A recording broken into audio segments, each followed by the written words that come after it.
Bonjour et bienvenue, c'est mercredi, c'est le jour d'un live sur l'amour.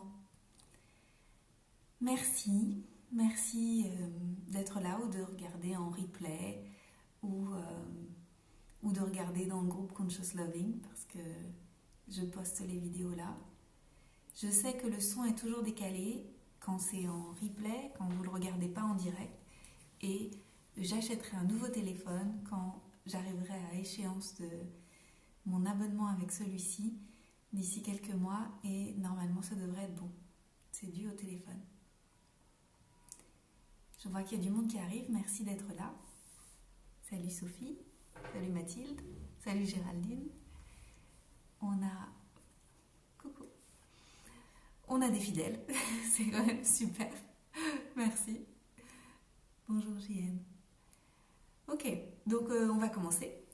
Et ça devrait durer à peu près, je pense, 40 minutes, 45 minutes, on va voir. Et puis on va voir ce dont on parle aujourd'hui. Donc j'ai collecté vos questions que vous m'avez envoyées gentiment ces derniers jours. Et puis on va voir ce dont on a envie de parler. Moi j'arrive avec une énergie particulière aujourd'hui parce que je viens de terminer un livre que je lisais depuis quelques mois déjà, qui s'appelle The Most Beautiful World Our Heart Knows Is Possible. Et donc c'est pas un livre qui a été pour l'instant traduit en français, c'est de Charles Eisenstein et c'est un livre qui m'a vraiment beaucoup bouleversée parce que d'abord il explique que le monde est véritablement en train de changer et qu'on n'est pas en train de triper et qu'on n'est pas en train de se dire mais oui, l'éveil de conscience, etc. C'est juste entre nous, dans l'entre-soi, parce que nous, on sait qu'on est en train de s'éveiller, etc. Il explique vraiment, et avec des choses qui sont beaucoup plus factuelles que ce que je percevais, que oui, il y a un vrai éveil collectif et qu'il y a une vraie urgence qui est en train de se jouer, notamment à cause du climat, dans le fait qu'on doit se transformer à un niveau individuel, à un niveau interpersonnel avec les autres et à un niveau transpersonnel avec tout ce qui est, avec le grand tout, c'est un livre qui est très spirituel sur la transformation du monde en ce moment et sur le fait que l'éveil n'est pas individuel mais que l'éveil est véritablement collectif. Et voilà, c'est un livre qui m'a fait beaucoup de bien et qui m'a donné beaucoup d'émotions parce que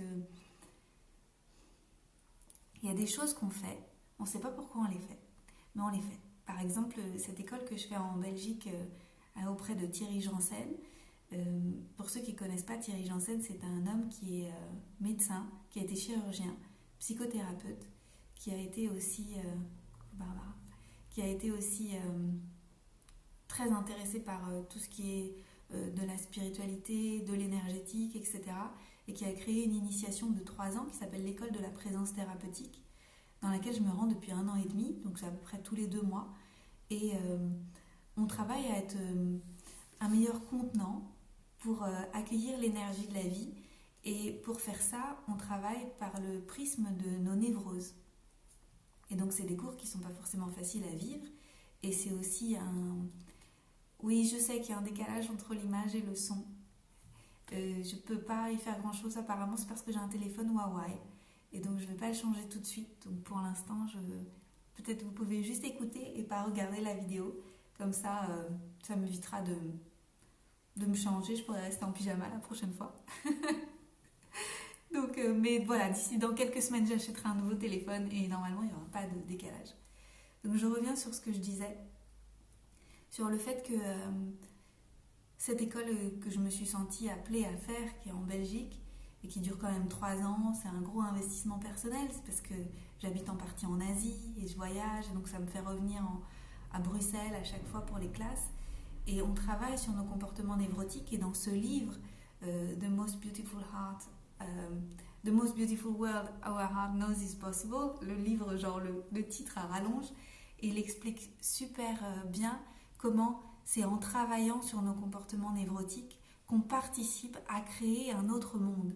Et comment c'est nous, en nous connectant à l'espace du cœur, en nous connectant à ce qui est, en étant connectés avec les autres, qui transformons le monde sur notre chemin spirituel, mais aussi sur notre chemin incarné dans l'action en fait et dans les choix que nous faisons.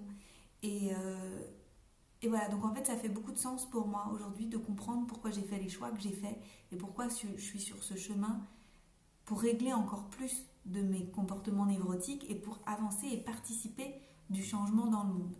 Et donc voilà, j'arrive avec cette énergie-là et avec cette émotion-là qui est très forte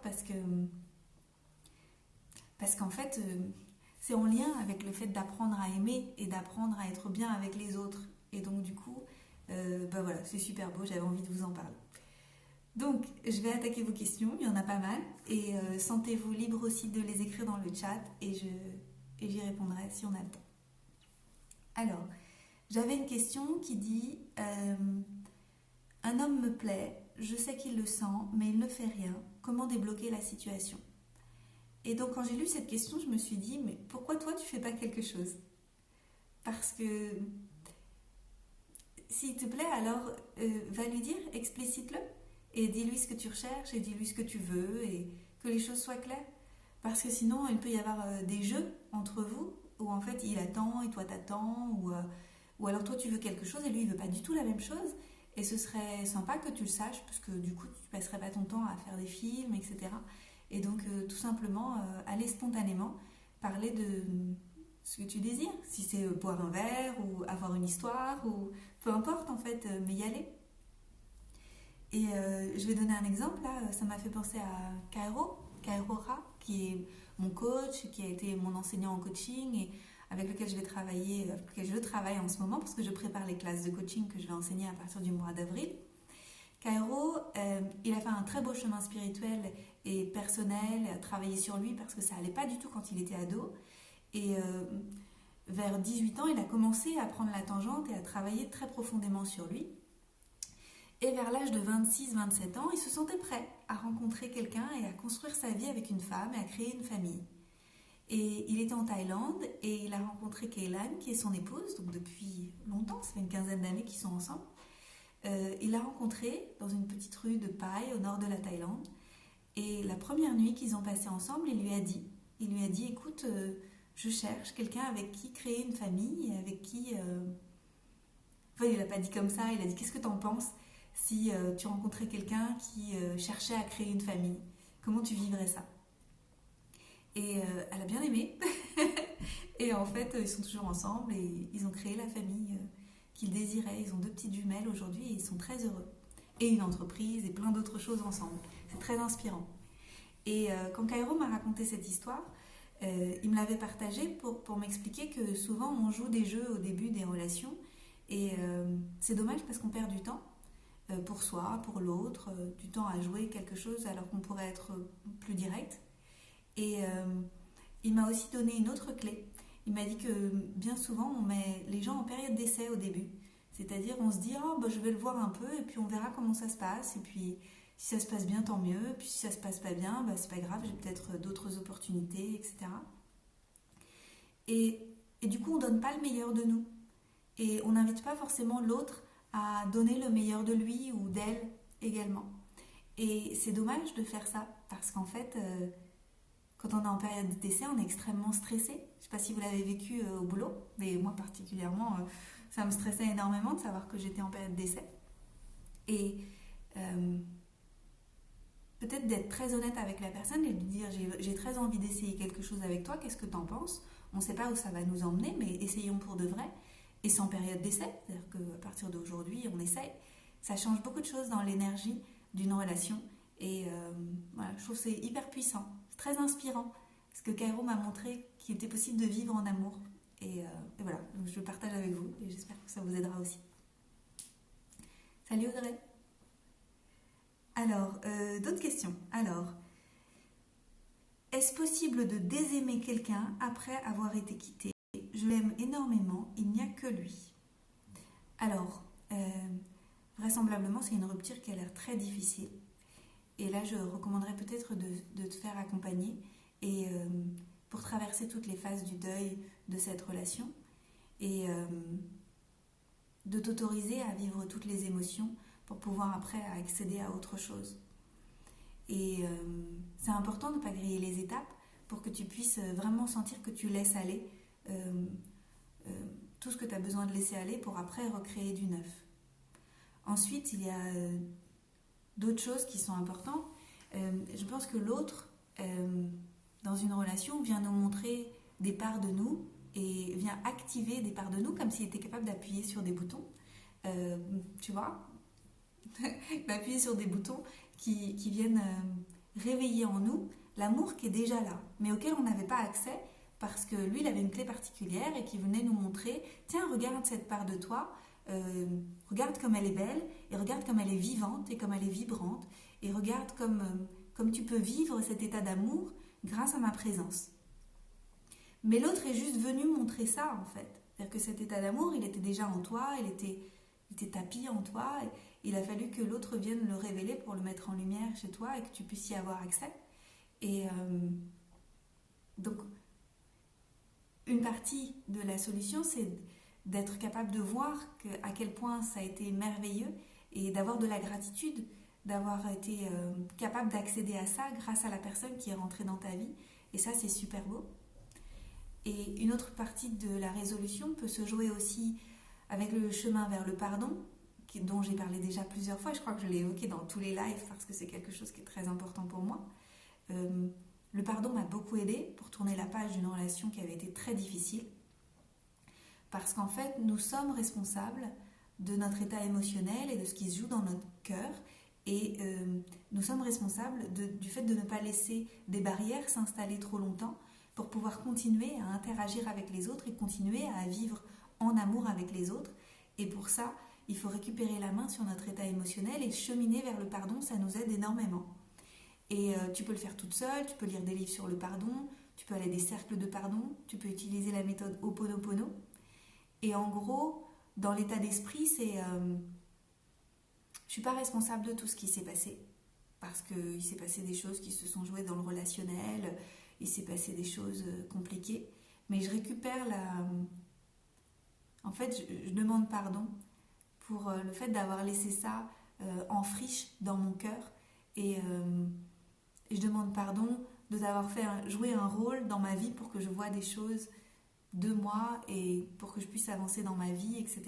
Et ça aide énormément à mettre le passé derrière. Hop, le passé n'est plus, pour pouvoir créer le présent et la vie future, la vie amoureuse future. Donc voilà les pistes de résolution. Te faire accompagner en émotionnel pour traverser tes émotions. Avoir de la gratitude sur ce que cet amour a éveillé en toi. Et cheminer vers le pardon et laisser le passé au passé pour pouvoir avancer dans le futur. Et je te souhaite tout le meilleur parce que je sais que c'est pas facile. Ah bah oui, cette question-là, c'est à peu près la même, donc du coup j'avais collé avec l'autre. Coucou Mina. Comment gérer la perte totale de repères et le changement de vie après une rupture? Eh bien, c'est un peu la même question du coup. Trouver ton centre, trouver peut-être ta connexion à ce qui te rend vivante, parce que quand il y a une rupture, il y a des choses qui meurent, qui se transforment, et donc pour pouvoir se renouveler, il faut accepter qu'il y ait un changement en soi et autour de soi. Et donc, pour ça, peut-être se connecter à ce qui te rend vraiment vivante et à ce qui t'appelle. Parce que s'il y a une fin, c'est qu'il y a le début d'autre chose. Fatalement, c'est toujours comme ça. Quand quelque chose s'arrête, c'est qu'il y a le début d'autre chose. Et donc, plus vite, on accepte que c'est le début d'un nouveau chapitre. Plus vite, c'est facile, mais sans oublier de se laisser traverser par les émotions et sans les mettre sous le tapis. C'est important. Si c'est une perte totale de repères, ça veut dire aussi que peut-être tu as remis une partie de ta puissance de vie, de ta puissance personnelle au sein de cette relation et peut-être aux mains de l'autre. C'est des choses qu'on fait aussi souvent. Et aller voir aussi comment toi tu peux retrouver ton centre et ta puissance en étant pleinement celle que tu es. Et dans quelle mesure tu as beaucoup laissé de ça, peut-être dans la relation passée qui vient de se terminer, pour que d'autres fois tu essayes de rester en puissance et de rester dans ton centre, même quand tu partages avec l'autre et même quand tu es en relation avec l'autre. Et ça, c'est pas facile. En fait, c'est vraiment un chemin très fort d'avancer vers son autonomie pour pouvoir être avec l'autre dans une saine dépendance et que même si la relation s'arrête, et quand bien même ce sera difficile si elle s'arrête parce qu'on est des humains, quand elle s'arrête, on ne perd pas complètement notre centre parce qu'on a quand même notre autonomie. Et donc ça c'est super fort en fait d'apprendre à faire les deux. Salut Peggy! C'est bien que tu arrives à ce moment-là, c'est drôle. On en parlait au téléphone il n'y a pas si longtemps, du fait de faire le chemin de l'autonomie pour être bien avec l'autre.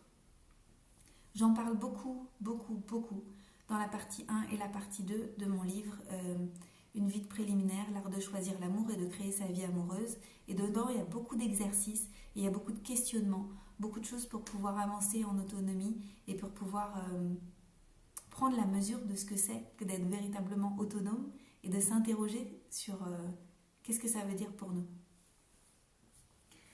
Alors ensuite, question suivante. Comment gérer le début d'une relation... Comment gérer le début d'une connaissance, relation à distance? L'échange est encore virtuel. Alors, ça me parle parce que j'ai travaillé beaucoup pour des sites de rencontres. Donc le virtuel, je connais. J'ai aussi fait des rencontres pas mal à une période où j'étais longtemps sur Adopte un mec. Il y a longtemps. Et puis aussi, je vis des relations à distance avec mes compagnons. Et donc, je sais ce que c'est que de vivre le virtuel. Et en fait, pour moi, le virtuel, on peut le faire vivre sainement quand on a vécu le réel et qu'on se connaît physiquement. C'est difficile de commencer une relation virtuelle et de se faire confiance. Et il y a des choses qui se passent dans la présence qui ne se passe pas dans le virtuel. Et je pense que le virtuel peut tout à fait très bien se passer à distance, mais qu'on se fait des films quand on n'a pas vécu le réel. Et donc, j'encourage tous les gens qui font des rencontres sur Internet à se rencontrer assez rapidement pour éviter de vivre dans un monde de films, parce qu'en fait, on tripe sur comment ça va se passer avec l'autre, alors qu'en fait, on ne l'a pas senti, on n'a pas senti sa peau, on ne l'a pas touché, on n'a pas été dans sa présence physique, on n'a pas vu ses réactions spontanées à des choses qui se passent dans la journée, etc.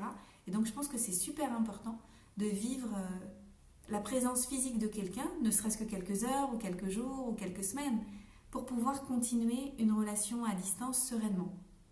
Donc, voilà, j'encourage à se rencontrer vite pour pouvoir passer à l'étape suivante de se connaître virtuellement mieux, ça c'est ok, mais que le physique ait eu lieu.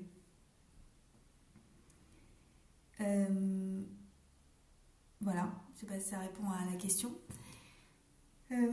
Ensuite, comment différencier les besoins des attentes?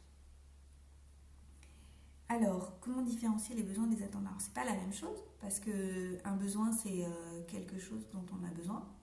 Et une attente, elle est en lien avec le futur, plus souvent, et elle est en lien avec quelque chose sur lequel on n'a pas la main. Sur les besoins, on a la main. On va prendre des exemples, hein, ça va être plus facile. Salut Caroline, on a un rendez-vous juste après. Coucou. Donc, comment différencier les besoins des attentes? Donc, par exemple, les besoins. Par exemple, j'ai besoin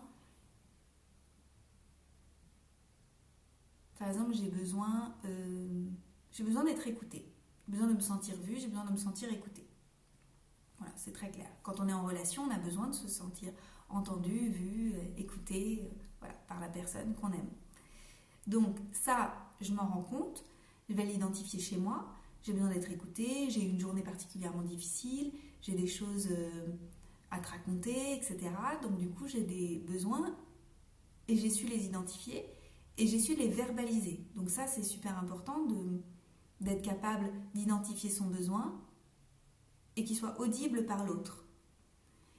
Et donc du coup, de lui dire tout simplement, quand il rentre le soir du travail, j'ai eu une journée un petit peu compliquée, j'ai besoin de passer du temps avec toi, mon besoin, c'est là de pouvoir venir me déposer.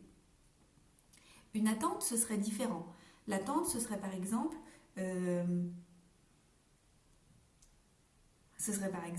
d'attendre que l'autre, il rentre le soir et qu'il soit là pour nous, quoi qu'il se soit donc passé dans notre journée, et qu'il se rende disponible sans qu'on le lui demande et qu'on exprime un besoin.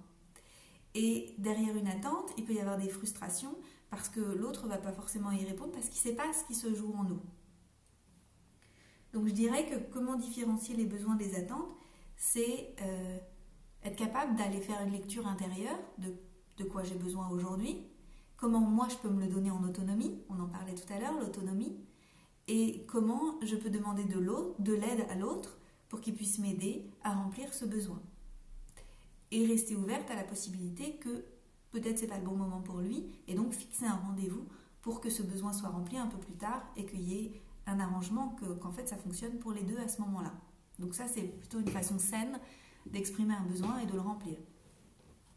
Une attente c'est différent parce que c'est plus implicite, c'est plutôt j'attends de toi que tu sois là pour moi ce soir, même si je t'ai pas dit ce qui s'était passé qui était difficile pour moi, et je vais t'en vouloir si t'es pas là pour moi ce soir. Donc c'est comme des choses qui se jouent assez régulièrement dans des ménages, et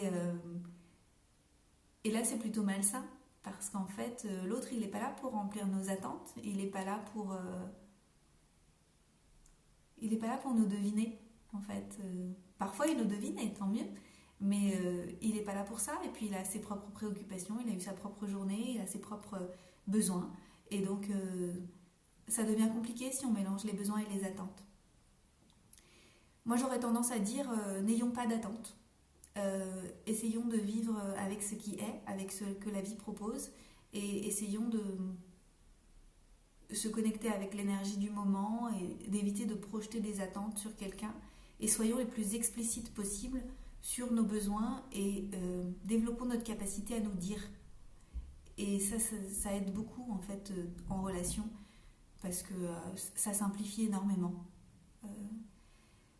Moi j'ai pas de dispute, enfin voilà, t'as pas de tension, il n'y a pas de dispute dans mes relations en général, parce que j'ai appris ces techniques-là ces dernières années, et ça se passe plutôt assez, je vais dire fluidement, de façon très fluide, parce que si j'ai un besoin, je vais le dire. Et je vais inviter l'autre aussi à venir déposer son besoin, parce que sinon c'est pas juste. Donc c'est important de réussir à le faire pour soi, et puis de réussir à inviter l'autre à le faire. En termes d'attente, ça me permet d'évoquer aussi quelque chose dont on a parlé ce week-end avec Christian, parce qu'on travaille sur la deuxième étape après Conscious Loving, où on a envie de créer un Conscious Loving qui va s'appeler autrement,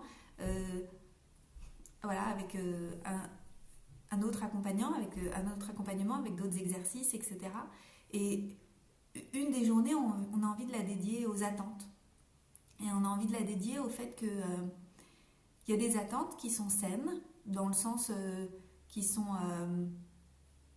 des arrangements, plutôt des attentes-arrangements qu'on peut créer avec l'autre. Par exemple, quand on vit quelque part dans un endroit avec quelqu'un, on peut avoir l'attente que, par exemple, si je m'occupe du linge, tu t'occupes de la vaisselle, par exemple. Mais si c'est explicité, et si tout est, si on est d'accord, alors c'est une attente qui est plutôt saine. Et si tu ne l'as pas fait, alors je vais revenir vers toi, puis je vais dire j'attendais de ta part que tu fasses quelque chose, etc. Et donc du coup c'est plutôt juste. Là où c'est pas juste, c'est d'attendre que quelqu'un fasse quelque chose, et aussi d'avoir un comportement où on donne en attendant quelque chose en retour. Du genre j'ai étendu le linge, j'attends que tu fasses la vaisselle, quoi. C'est normal. Mais en fait c'est pas du tout normal, parce que l'autre il a son monde intérieur et il a sa vie intérieure, et si ça n'a pas été explicité qu'on a étendu le linge parce qu'on attendait qu'il fasse la vaisselle, je prends des exemples qui sont triviaux exprès, hein, mais on fait ça dans d'autres domaines de notre vie, en fait, dans plein de domaines. Si c'est pas explicité et si on ne s'est pas mis d'accord sur des attentes réciproques qui devaient être comblées dans le futur, alors c'est le bordel, et alors ça crée des drames. Le mieux c'est de ne pas avoir d'attente et de faire les choses spontanément, parce que ça nous donne de la joie. J'ai étendu le linge parce que je suis contente que ce soit fait, parce que je peux m'habiller comme je veux et je sais que demain tu peux t'habiller comme tu veux, parce que je suis contente que ça ait été fait. Et si j'ai le besoin que tu fasses la vaisselle ce soir, je vais te l'exprimer et je vais te le dire. Je vais te dire, j'ai été occupée aujourd'hui, je me sens débordée, je suis fatiguée. Est-ce que tu veux bien faire cette tâche-là que moi j'ai pas le temps de faire? C'est mon besoin. que tu le fasses là maintenant. Et c'est super fort de mettre des mots là-dessus et d'arriver à s'en parler, etc. Parce que il s'est joué beaucoup de choses dans nos familles quand on était petits, qu'on a pu observer, etc. Et on a pu voir plein de choses, de comportements qui étaient pas sains, qui n'étaient pas justes, où les gens ont fait des choses pour obtenir des choses en échange et où il y avait eu des attentes, etc. Et ça, c'est vraiment... c'est pas facile, quoi. Donc, c'est à nous de devenir des adultes et de faire le choix de cheminer vers quelque chose qui est plus juste pour nous, qui est plus explicite. Alors, il y a Clem qui nous pose une question. J'ai suivi mon compagnon dans son pays pour son avenir professionnel il y a déjà plus d'1 an, avec en plus un univers et des valeurs assez différents des miens. Nous avons vécu autour du monde, c'est chouette. J'ai l'impression de parfois sacrifier mon futur, d'être bloquée. Si je pars, c'est ces relations à distance et c'est pas notre truc, pas simple. Tu as un conseil? Alors, merci de partager cette question avec nous. Mon conseil, ce serait, est-ce que tu sais, toi, ce qui te ferait vibrer? Et mettre trop longtemps, entre parenthèses, ce qui nous fait vibrer au profit d'une relation, ça ne sert pas à la relation en règle générale. Et donc, s'il y a des choses qui te font vibrer, que tu as repoussées, c'est peut-être le moment de les faire. Et il y en a peut-être certaines que tu peux faire à distance et que tu peux faire en restant avec lui. Et puis, il y a certainement des choses, parfois, quand on est dans un état de souffrance et on n'arrive pas à voir comment les choses pourraient se passer différemment, c'est intéressant de faire appel à une aide extérieure pour voir qu'il y a aussi d'autres possibles. Parce que de là où on est, avec la souffrance, on voit que jusqu'à un petit bout du chemin. On ne voit pas très très loin. Et parfois de se faire aider, ça permet de voir un peu plus loin et de voir que, en fait, le chemin tournait et qu'il y avait d'autres solutions. Et que la réponse n'était pas forcément noire ou blanche, mais qu'au milieu, il y avait toute une infinité de couleurs et qu'on pouvait aussi créer d'autres choses. Et par exemple, c'est pas forcément vivre complètement séparément, ça peut être aussi vivre à distance et ensemble souvent, en trouvant une façon de voyager, une façon d'être ensemble.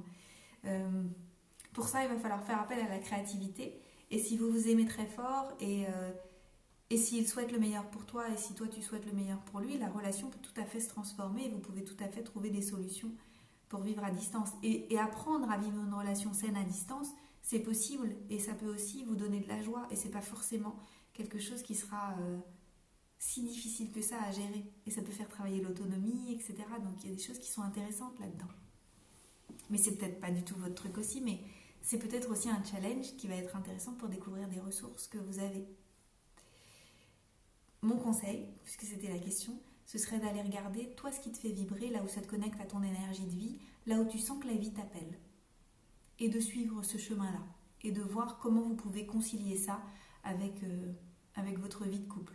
Parce que lui, il a pu suivre là où il a senti que la vie l'appelait en suivant cette aventure professionnelle à l'étranger. Donc toi aussi, c'est peut-être aussi ton tour que tu le fasses pour que vous puissiez avancer. Parce que sinon, il n'y en a qu'un qui avance sur cet épanouissement de ce point de vue-là dans sa vie. Et puis toi, t'attends. Et là, ça colle pas. Merci. Alors, on continue.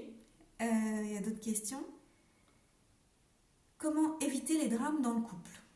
Alors, c'est très simple. Ah ouais, il y a Barbara qui dit tu peux aussi créer une activité en ligne qui te plaît. Et ça, je suis tout à fait d'accord. On peut étudier beaucoup de choses en ligne, on peut créer des activités en ligne, on peut faire beaucoup de choses d'un point de vue numérique aujourd'hui. Et ça nous permet d'être partout. Moi, je suis à Berlin. Je connais quasiment personne à Berlin. Je ne fais pas d'atelier à Berlin. Je n'ai pas de clients à Berlin. Mais je m'épanouis et je m'éclate tous les jours dans mon activité. Et je suis avec mon compagnon. Mais je ne vais pas rester à Berlin tout le temps. Je serai à Paris la semaine prochaine et je vais faire un atelier à moi, à Paris. Et après, je vais revenir le voir, etc. Donc, la question était comment éviter les drames dans le couple. Alors, il y a un moment où on peut choisir la joie. Et on peut choisir de ne pas vivre tout le temps des choses qui sont compliquées et difficiles. Pour ça, Ah ouais, pour ça, j'ai envie d'expliquer un truc que j'ai appris au mois de janvier. C'est sur le prisme de...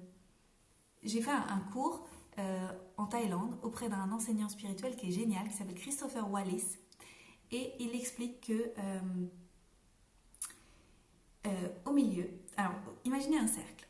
Au milieu du cercle, il y a la vraie présence humaine quand on est connecté au cœur, quand on est connecté à ce qui est, quand on est connecté avec les autres, etc.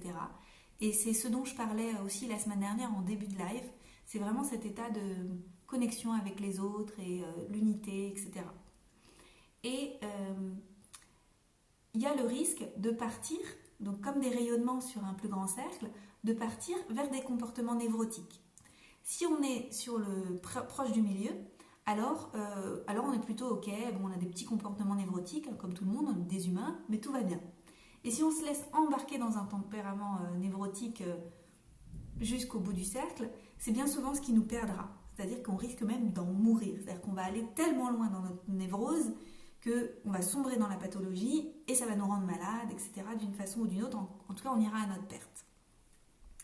L'un de ces comportements névrotiques décrits par le prisme du tantra classique, par Christopher Wallis, c'est le monde, c'est le domaine de l'enfer. Où en fait, on a tendance à avoir vécu tous des périodes très difficiles dans notre vie, sombres, noires, où c'était vraiment l'enfer en fait. Et ça nous est familier. Et on a tendance à un âge adulte à réactiver ce qui nous est familier parce que c'est confortable quelque part, même si c'est très difficile, hein, entendons-le bien, c'est quand même familier. C'est quand même vers là qu'on va, malgré nous. Et c'est un vrai choix que de travailler là-dessus.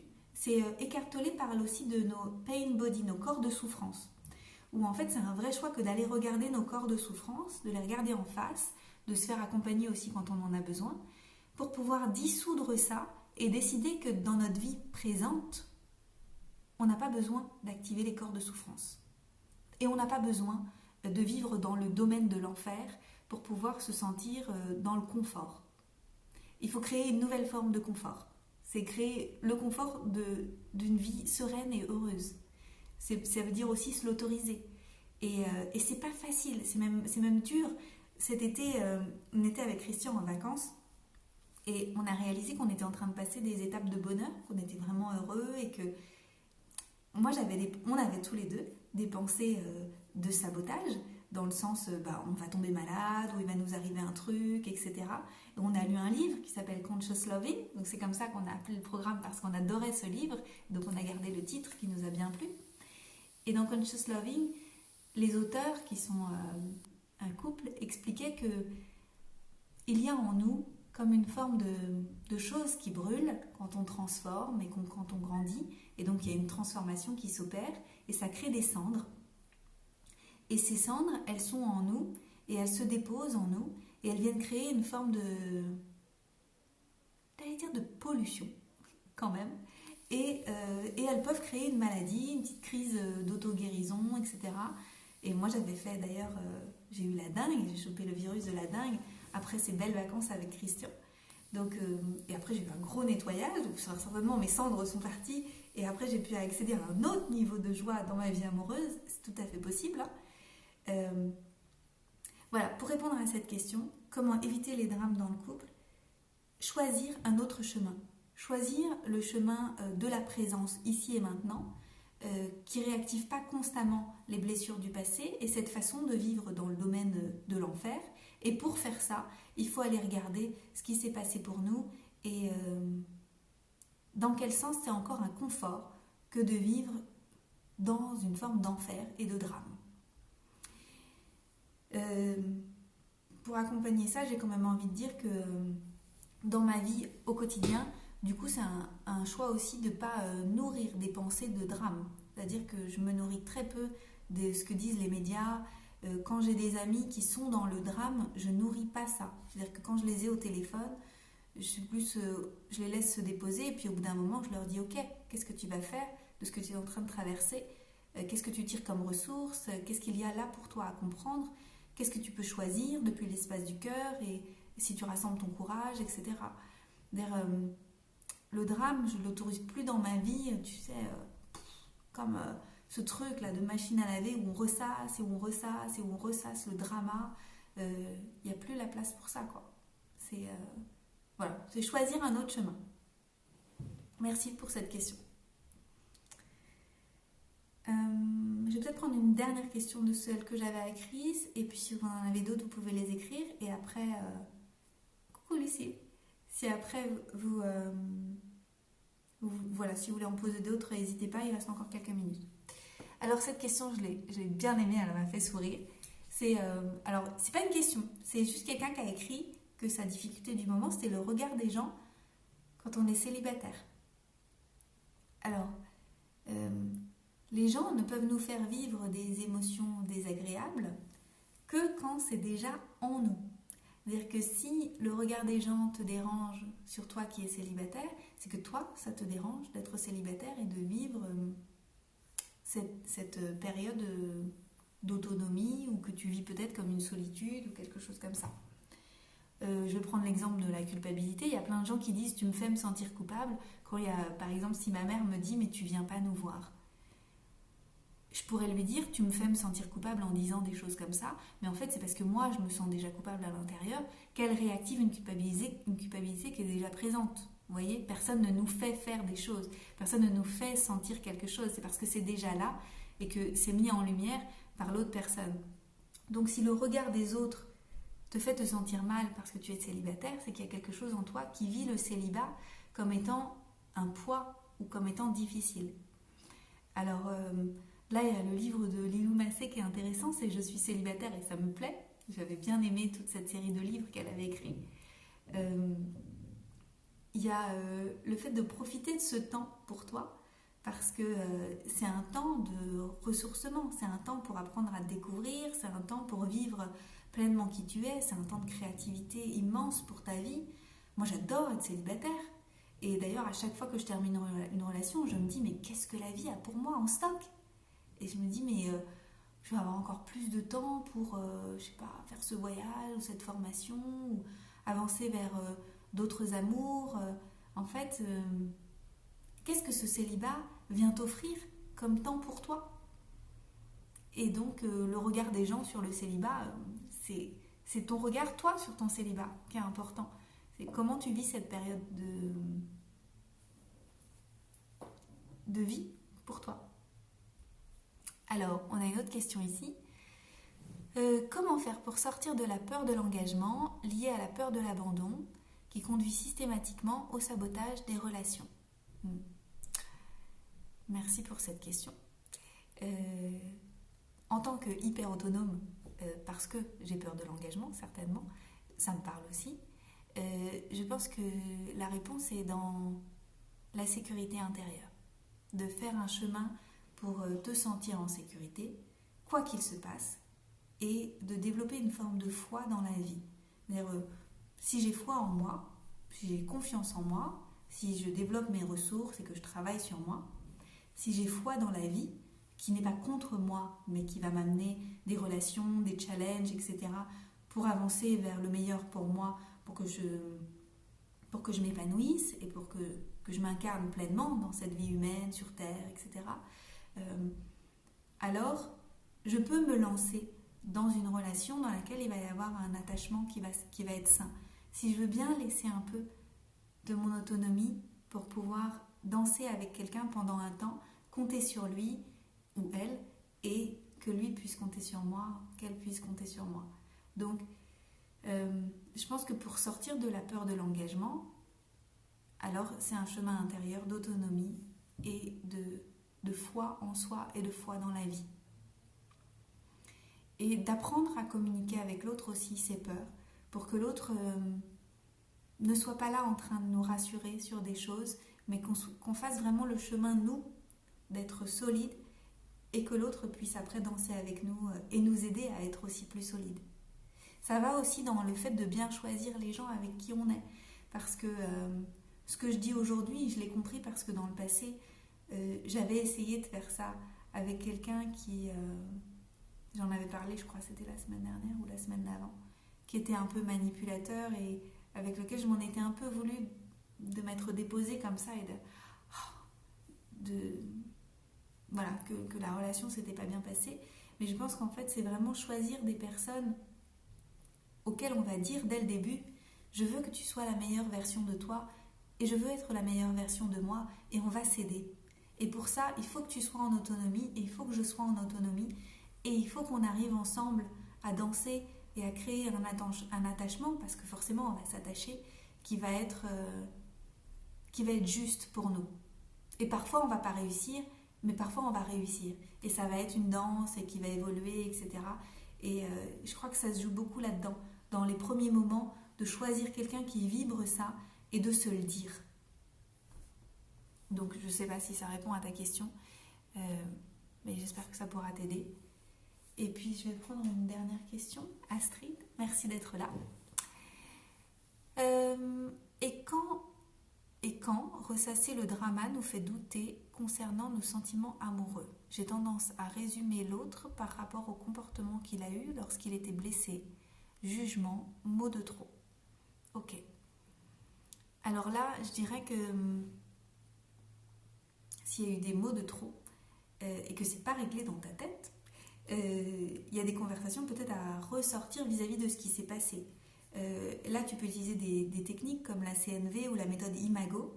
J'en parle dans la partie 3 du livre, où en fait, ce sont des méthodes pour se parler sans s'attaquer et pour vraiment parler de soi et dire comment nous, on a ressenti les choses quand il s'est passé ce qui s'est passé. Et du coup, ça peut aider à aplanir la situation et à repartir après du bon pied.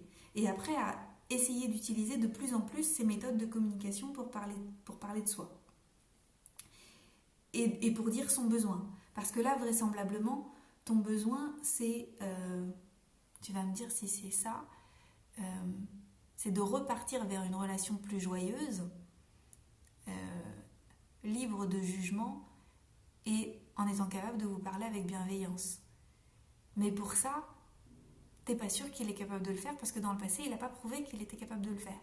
Donc, il faudrait revenir un peu sur ce qui s'est passé et dire comment toi tu l'as vécu pour pouvoir dire ton besoin explicitement et pour que vous appreniez à vous parler sans vous blesser.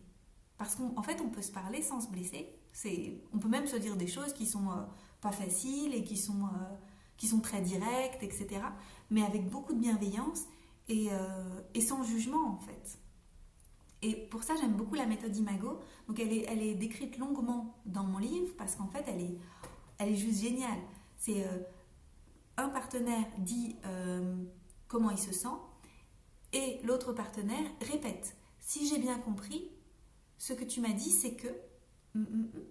Est-ce qu'il y a autre chose? Et alors là, tu peux revenir et dire oui, il y a autre chose, il y a ça. Et l'autre vient checker en face qu'il t'a bien compris. Et ça, c'est juste génial parce qu'en fait, cette méthode, elle a été développée par 2 psys. Et quand ils se sont rencontrés, j'étais tombée sur une vidéo d'eux, ils étaient trop mignons, ils sont assez âgés, ils étaient en vidéo avec Marie Forleo sur YouTube, et quand je les ai découverts, je me suis dit waouh, ils ont tout compris. En fait, ces 2 psys, quand ils se sont rencontrés, ils se sont dit ça va bien se passer, on est psy. Tu vois, on connaît la psyché humaine, ça va bien se passer, et puis ils se sont rendus compte qu'en fait, ça se passait pas si bien que ça. Et tout simplement parce que on vit dans des mondes différents, en fait. Tu vois, chacun avait son monde. Et donc, ils avaient des attentes vis-à-vis de l'autre et ils ne se comprenaient pas parce que chacun avait son monde. Et pour pouvoir se parler, il faut créer des langages qui fonctionnent et pour que les mondes puissent se rencontrer. Et donc, voilà, cette méthode, elle est juste extraordinaire, elle est facile à utiliser. C'est juste une succession de questions, en fait. Et c'est... Voilà. Donc, peut-être utiliser ce genre de choses pour avancer ensemble et laisser le passé derrière et redémarrer frais et amoureux. Alors, je ne sais pas si vous avez d'autres questions. Ça fait déjà 45 minutes. C'est fou comme le temps passe vite. Je vous remercie pour vos questions que vous m'envoyez. Je vous remercie pour votre présence, pour les commentaires, pour les messages que vous m'envoyez, pour votre courage à vous occuper de votre vie amoureuse et à regarder ce qui est vraiment important. La semaine prochaine, j'aurai une invitée. Je vais faire le live avec... Ah, super. Astrid, elle dit qu'elle a déjà le bouquin de Marshall Rosenberg sur la CNV, mais regarde aussi la méthode Imago, c'est très intéressant aussi. Donc mon invitée la semaine prochaine, c'est Élodie Cavalier de Just a Better Me. Et Élodie Cavalier, je la connais parce qu'on travaille ensemble en coaching, et parce qu'elle est venue aussi à ma retraite, et parce que je l'avais rencontrée il y a plusieurs années quand elle avait développé Just a Better Me. C'est une des précurseuses, je ne sais pas si on peut le dire,